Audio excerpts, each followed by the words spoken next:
अस्सलाम वालेकुम।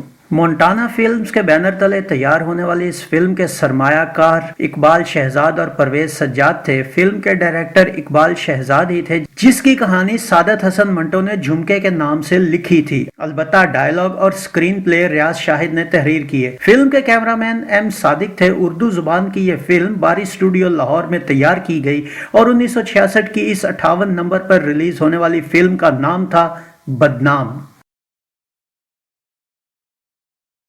बदनाम के नुमायां अदाकारों में नीलो, एजाज, अलाउद्दीन, नबीला, हमीद वाइन, बेबी नसीम, असद जाफरी और मेहमान अदाकारों में दिलजीत मिर्जा, जमुर्द, रंगीला, अलबेला, अब्बास नोशा, तानी, अरसलान, चौहान, एजाज अख्तर और अख्तर शाद शामिल थे। इस फिल्म की कहानी क्या थी यह बताने से पहले मैं आपसे कहना चाहूँगा कि अगर आप हमारे चैनल पर नए हैं तो इसे सब्सक्राइब कीजिए और बेल आइकन को दबाने के साथ साथ ऑल के बटन पर ज़रूर क्लिक कीजिए ताकि हमारा आने वाला हर नया वीडियो आप तक पहले पहुँचे। अब आइए देखते हैं इस फिल्म की कहानी क्या थी।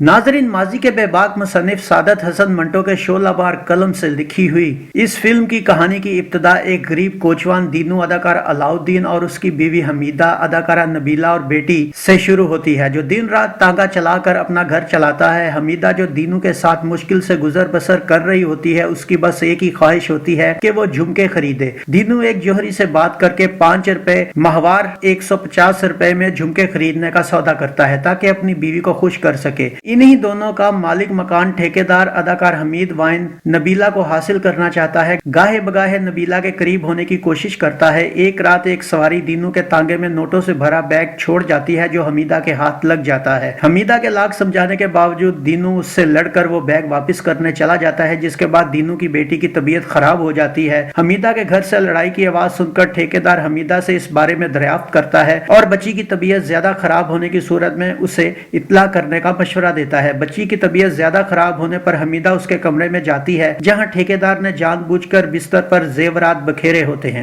लालची हमीदा के वहां से झुमके उठाते ही ठेकेदार वहां आ जाता है और हमीदा को डरा धमकाकर उसकी इज्जत से खूब खेलता है। उधर दीनू की ईमानदारी से मुतासिर होकर रकम का मालिक उसे 50 रुपए इनाम देता है, जिससे खुश होकर दीनू जोहरी की सारी रकम अदा करके झुमके घर ले जाने का फैसला करता है। जैसे ही वो खुशी खुशी घर पहुंचता है तो ठेकेदार के दिए झुमके हमीदा के कानों में देखकर सारा मामला समझ जाता है और उसकी दुनिया अंधेर हो जाती है। दीनू हमीदा से अलहदगी इख्तियार कर लेता है। हमीदा के लाख कोशिश के बाद भी दीनू उसे बच्ची से मिलने नहीं देता। ठेकेदार के पास जाने पर वो भी हमीदा को ठुकरा देता है और यूं हमीदा जमाने की ठोकरें खाते हुए एक कोठे पर गायिका बनकर बैठ जाती है। उधर दीनू दिन रात मेहनत करके अपनी बेटी को पढ़ाता है और आखिरकार उसे कॉलेज की दहलीज तक पहुंचा देता है। कॉलेज में दीनू की बेटी सईदा अदाकारा नीलो की मुलाकात सईद अदाकार एजाज से होती है, जो सईदा की तरह गरीब घर से होता है। भोला भाला और सीधा साधा सईद मोहब्बत के जज्बे से मकलूब होकर सईदा को झुमके तोहफा में देता है, जिसे थोड़ी रद्दोकत के बाद सईदा कबूल कर लेती है। मगर इस बात का इल्म दीनू को कॉलेज के एक आवारा लड़के अनवर अदाकार असद जाफरी से हो जाता है। दीनू घर आकर सईदा से बाज़पुर्स करता है, जिससे सईदा अगले दिन सईद को झुमके वापस कर देती है। मगर सईद उसे सईदा की मोहब्बत समझकर उसके कानों में दोबारा वो झुमके पहना देता है। सईदा के बाप से मार खाने के बाद अनवर सईद के सामने सईदा को बदचलन कहता है। दूसरी तरफ दीनू अपना तांगा बेचकर सईदा के लिए जेवर ले आता है और उससे झुमके वापस करने को कहता है, मगर सईदा उसको बेनक़्त सुनाती है। अगले दिन दीनू सईद से कॉलेज में मिलता है, मगर सईद अनवर के बहकाने की वजह से दीनू पर हाथ उठाता है। सईदा के बताने पर कि दीनू उसका बाप है, सईद शर्मिंदगी और गुस्से से पागल होकर अनवर की खूब पिटाई करता है। अगले दिन दीनू सईद से मिलकर उसकी सईदा से शादी की बात करता है और सईद अपनी माँ को बुलाकर शादी की तारीख मुकर्रर करके शादी वाले दिन निकाह के लिए आ जाता है। मगर उसी दिन हमीदा भी वहां पहुंच जाती है। हमीदा और दीनू की बातें सईद की मां अदाकारा तानी सुन लेती है और निकाह होने के बावजूद एक तवाइफ की बेटी को अपनाने से इनकार कर देती है। मगर हमीदा सईद की मां को सच बताने का कहकर उसी ठेकेदार को लाने जाती है, जहां उसे एक और मासूम लड़की की इज्जत लूटते देखकर कत्ल कर देती है और खुद भी जख्मी हो जाती है। इधर दीनू सईद और उसकी मां को सब सच बताता है, जिस पर उन्हें यकीन आ जाता है और सईदा की रुखसती हो जाती है। रुखसती के बाद जख्मी हमीदा भी वहां पहुंच जाती है, जो बताती है कि उस रात वो लालच का शिकार हुई और ठेकेदार ने उसकी इज्जत जबरदस्ती लूट ली थी।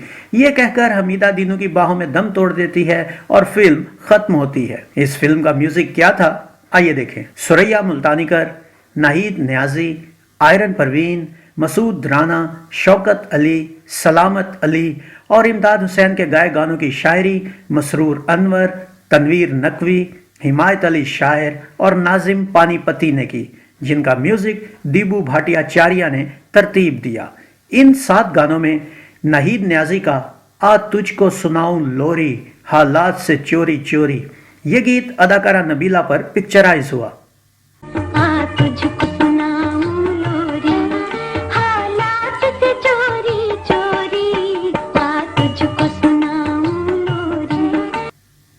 سریا ملتانیکر کی مشہور زمانہ غزل بڑے بے مروت ہیں یہ حسن والے کہیں دل لگانے کی کوشش نہ کرنا، یہ گیت بھی اداکارہ نبیلہ پر عکس بند کیا گیا۔ بڑے بے مروت ہیں یہ حسن والے کہیں دل لگانے کی کوشش نہ کرنا۔ آئرن پروین کا کان میں جھمکا ڈولے چپکے سے کچھ بولے، یہ گیت اداکارہ نیلو پر فلمایا گیا۔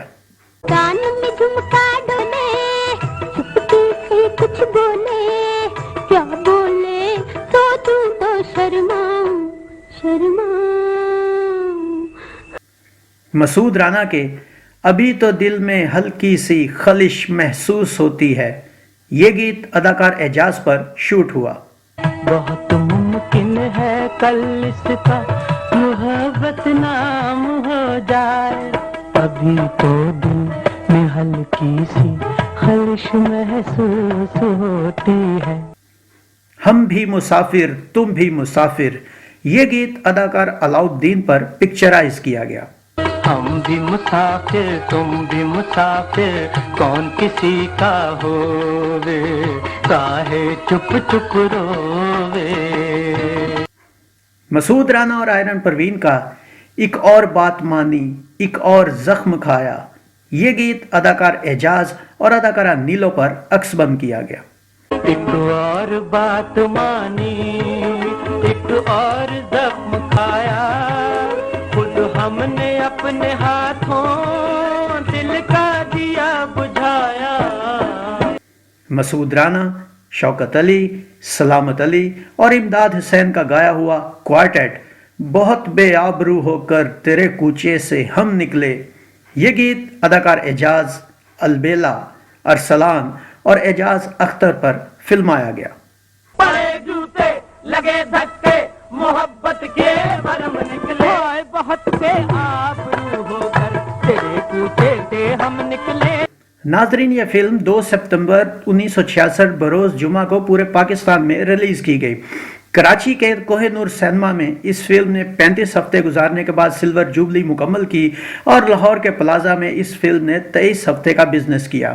اپنی شاندار سٹوری، بے باک سکرپٹ اور بہترین اداکاری کی وجہ سے یہ فلم سال کی 8ویں نہ صرف ہٹ فلم ٹھہری بلکہ best story Saadat Hasan Manto, best supporting actress اداکارہ نبیلہ اور اسپیشل ایوارڈ فار علاؤالدین کے ساتھ اس فلم نے 3 نگار ایوارڈ حاصل کیے۔ اس کے علاوہ یہ فلم آف دا ایئر بھی ٹھہری اور یوں ماضی کی فلمی صنعت کا ایک خوبصورت حصہ بن گئی۔ تو ناظرین، یہ تھا فلم بدنام کا ایک مکمل ریویو۔ امید ہے آپ کو ہمارا یہ ویڈیو پسند آیا ہوگا۔ پسند آیا ہو تو اس ویڈیو کو لائک کیجئے، کمنٹس کیجئے اور اسے شیئر کیجئے۔ اس کے ساتھ گلفام کو اجازت دیجئے، اگلے ویڈیو میں ایک نئی فلم کے ریویو کے ساتھ آپ کے سامنے دوبارہ حاضر ہوں گے۔ اپنا بہت سا خیال رکھیے گا۔ اللہ آپ کا حامی و ناصر ہو۔ اللہ حافظ۔